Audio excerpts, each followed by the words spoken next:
नमस्कार दोस्तों, मैं हूं एसपी चौहान और आप देख रहे हैं आपका अपना यूट्यूब चैनल एसपी चौहान। आज बात करेंगे रीट भर्ती 2021 के अंदर बोनस की जो याचिकाएं लगी हैं और जो बोनस का खेल है, यानी खेल मैं इसलिए कह रहा हूं भी इनका नतीजा क्या हो सकता है।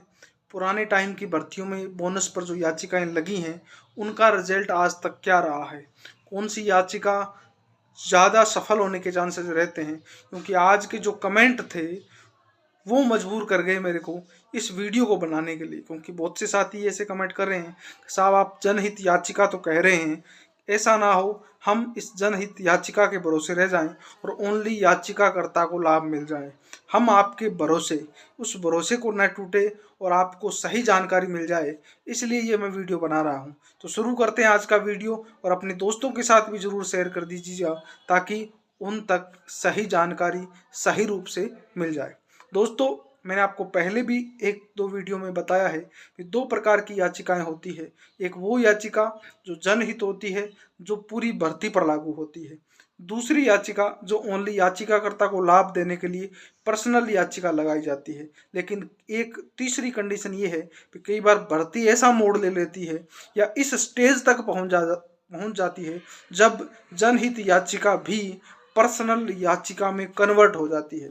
तीनों ही मुद्दों पर अपने बात करेंगे। तो सबसे पहले जनहित याचिका की मैं बात करूं तो फर्स्ट ग्रेड भर्ती 2013, जिसके अंदर लगभग 17 से 23 क्वेश्चन तक डाउटफुल थे फर्स्ट पेपर के अंदर, और उनको डिलीट बोनस और कम से कम 5 से 7 बार उस पर कमेटियां बैठी। हर कमेटी का रिजल्ट अलग था और कई बार वो रिजल्ट रिवाइज हुआ। तो कई बार क्वेश्चन में डाउट होता है और उसके ठोस सबूत आपके पास होते हैं तो बोर्ड को पूरा रिजल्ट रिवाइज करना पड़ता है। लेकिन एक कंडीशन रहती है भी भर्ती से या उन क्वेश्चनों से भर्ती कितनी प्रभावित हो रही है और किस हद तक हो रही है। दूसरा, कई बार याचिकाएं ऐसी भी होती हैं जब रिजल्ट आ जाता है, ज्वाइनिंग तक हो जाती है, लेकिन उन याचिकाओं की सुनवाइयां चलती रहती है और लास्ट में जो खाली पद रह जाते हैं उन पर उन याचिकाकर्ता को यस करते हुए रिवाइज रिजल्ट घोषित किया जाता है। और अगर उनके मार्क्स उस कट ऑफ को पार करते हैं तो उनको जो खाली सीटें रहती हैं उन पर ज्वाइनिंग दी जाती है। जैसे पुलिस भर्ती, पटवारी भर्ती, आरएएस या बहुत से exam second grade first grade में भी ऐसे मामले आपको देखने को मिले होंगे। और कुछ दिन पहले एचएम भर्ती 2018 में भी ऐसा ही कुछ मामला आपके सामने आया था। मैं ये नहीं कहता कि बोनस नहीं मिलते हैं, मैं ये नहीं कहता कि आंसर चेंज नहीं होते हैं, बहुत बार होते हैं, हर भर्ती में होते हैं, लेकिन याचिकाकर्ता बनने में किसी भी प्रकार का कोई नुकसान आपको नहीं है। अब मैं आपको बताना चाहता हूं उन अभ्यर्थियों के बारे में जिनके क्वेश्चन बहुत सारे हैं, लगभग 3 से 4 क्वेश्चन उनके डाउटफुल है और उनका स्कोर जो है वो सेफ नहीं है। तो और अगर 3-4 क्वेश्चन उनके और ऐड हो जाते हैं तो वो सेफ स्कोर में आ जाते हैं, तो उनको याचिका लगानी चाहिए। 5-10 हज़ार रुपये के चक्कर में अपने भविष्य को अंधेरे में मत डालिए। मैं फिर कह रहा हूँ आपको, हो सकता है इन याचिकाओं में पर्सनल लाभ दिया जाए, क्योंकि जिस प्रकार गवर्नमेंट काम कर रही है बहुत तेज़ी से ये नोटिफिकेशन भी आने वाला है और जल्द ज्वाइनिंगें भी होंगी, कट ऑफ भी आएंगी और कट ऑफ जारी होने के बाद भर्ती उस स्टेज पर पहुंच जाती है जब ओनली याचिकाकर्ता को लाभ दिया जाता है। रिवाइज रिजल्ट करना मुश्किल होता है। क्यों मुश्किल है? रीट भर्ती में ऐसा विशेषकर होता है।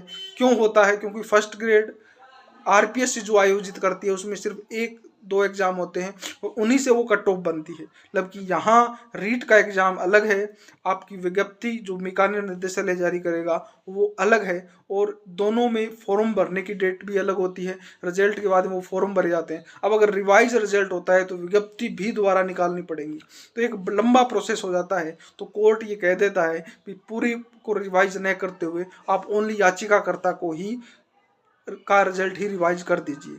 तो इसलिए जिनके भी ज़्यादा क्वेश्चन हैं उनको अपनी पर्सनल याचिका लगानी चाहिए और अगर आपके पास ठोस सबूत है तो ये नहीं है भी हाँ भेड़ चाल हो रही है उसने लगा दी तो मैं भी लगा दूं, ऐसे नहीं। अगर आपके पास ठोस सबूत है तो आप याचिका लगाइए, और उसके बाद रिजल्ट कट ऑफ भी फर्क पड़ता है उस याचिका का। क्योंकि कई बार क्या होता है, जब कट ऑफ जारी हो जाती है, जब अपना सिलेक्शन नहीं होता है, तब हम कोर्ट का दरवाजा खटखटाते हैं कि हाँ साहब ये क्वेश्चन गलत था और ये ऐसा हुआ। क्योंकि बहुत से मैसेज मेरे को अब भी 2018 के भी आ रहे हैं कि साहब उसमें ये क्वेश्चन आया था, अब ये आया है, अब मैं याचिका लगाऊं तो। क्योंकि अब 2018 का इतना लंबा प्रोसेस हो गया भी अब वहाँ याचिका लगाने का कोई उद्देश्य नहीं है।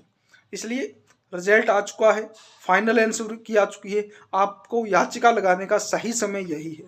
क्योंकि अगर रिजल्ट आने के बाद लगाओगे तो विपक्ष के पास, गवर्नमेंट के पास ये जवाब होगा साहब इनका सिलेक्शन नहीं हुआ, इसलिए ये अब कोर्ट का दरवाजा खटखटा रहे हैं, भर्ती प्रक्रिया को या इस प्रोसेस को लंबा करने की कोशिश कर रहे हैं। लेकिन अगर आप अभी जाएंगे कट ऑफ आने से पहले तो आपकी याचिका में थोड़ा सा इफेक्ट पड़ेगा। वैसे तो कोर्ट नियम और कानून पे चलती है, और आपके पास ठोस सबूत है तो बाद में भी वो काम करेंगे।